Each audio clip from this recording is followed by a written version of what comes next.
नमस्कार,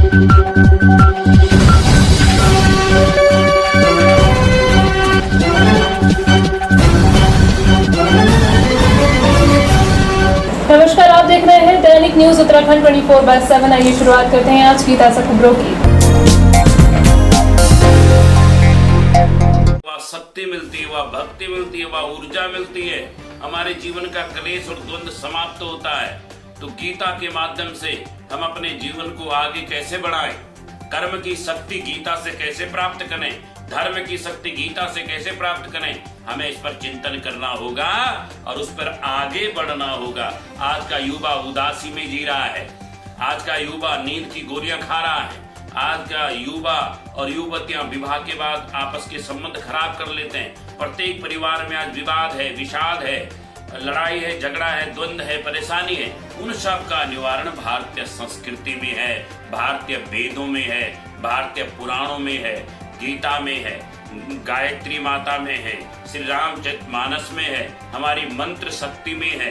तो जो जितने भी भारतीय संस्कृति के स्तंभ हैं, चाहे वो गो हो, चाहे गंगा हो, चाहे गीता हो, चाहे गायत्री हो, चाहे भगवान श्री कृष्ण हो, हमारे प्रेरणादायक स्पीकर, प्रेरणादायक महापुरुष श्री राम हो, जो जन जन के देवता हैं प्रभु श्री राम और श्री कृष्ण, भारत की आत्मा है प्रभु राम और श्री कृष्ण। इनके चरित्र पे चलकर, इनकी लीलाओं को अपने जीवन में आत्मसात करके हम अपने जीवन को धन्य कर सकते हैं, कर्म की शक्ति प्राप्त कर सकते हैं, ऊर्जा प्राप्त कर सकते हैं, सच्चाई पर और सत्य का बोध कर सकते हैं, उस राक्षसी मनोवृत्ति को समाप्त कर सकते हैं जो हमारे जीवन में अविरोध उत्पन्न करती है। काम, क्रोध, लोभ, मोह, आसक्ति, अहंकार, द्वंद्व।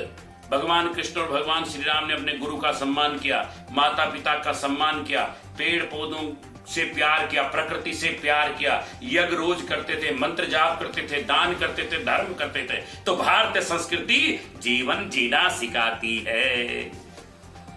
बहुत बढ़िया प्रश्न आपने पूछा है। युवा पीढ़ी, जो आने वाली पीढ़ी है, उसको हम क्या दें?